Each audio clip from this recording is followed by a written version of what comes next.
Giraffes Can't Dance by Giles Andreae, illustrated by Guy Parker-Rees. Gerald was a tall giraffe whose neck was long and slim, but his knees were awfully crooked and his legs were rather thin. He was very good at standing still and munching shoots off trees, but when he tried to run around, he buckled at the knees. Now every year in Africa, they hold the jungle dance, where every single animal turns up to skip and prance. And this year, when the day arrived, poor Gerald felt so sad, because when it came to dancing, he was really very bad.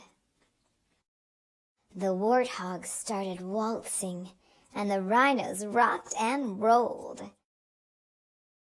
The lions danced a tango that was elegant and bold. The chimps all did a cha-cha with a very Latin feel, and 8 baboons then teamed up for a splendid Scottish reel. Gerald swallowed bravely as he walked toward the floor. But the lions saw him coming, and they soon began to roar. "Hey, look at clumsy Gerald," the animals all sneered. "Giraffes can't dance, you silly fool. Oh, Gerald, you're so weird." Gerald simply froze up. He was rooted to the spot. "They're right," he thought. "I'm useless. Oh, I feel like such a clot." So he crept off from the dance floor, and he started walking home. He'd never felt so sad before, so sad and so alone. Then he found a little clearing, and he looked up at the sky. "The moon can be so beautiful," he whispered with a sigh. "Excuse me," coughed a cricket, who'd seen Gerald earlier on, "but sometimes when you're different, you just need a different song. Listen to the swaying grass and listen to the trees. To me, the sweetest music is those branches in the breeze. So imagine that the lovely moon is playing just for you. Everything makes music if you really want it to." With that, the cricket smiled and picked up his violin.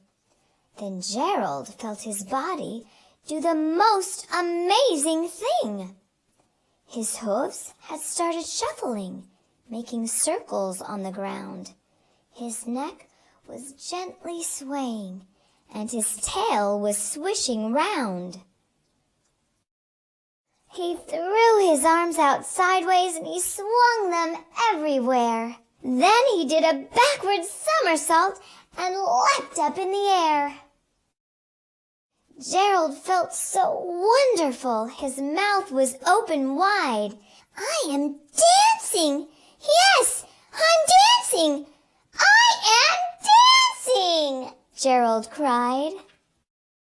Then one by one each animal who'd been there at the dance arrived while Gerald boogied on and watched him, quite entranced. They shouted, "It's a miracle! We must be in a dream! Gerald's the best dancer that we've ever seen!" "How did you learn to dance like that? Please, Gerald, tell us how." But Gerald simply twirled around and finished with a bow. Then he raised his head and looked up at the moon and stars above. "We all can dance," he said, "when we find music that we love." Gerald learned he could do something he thought was impossible. His cricket friend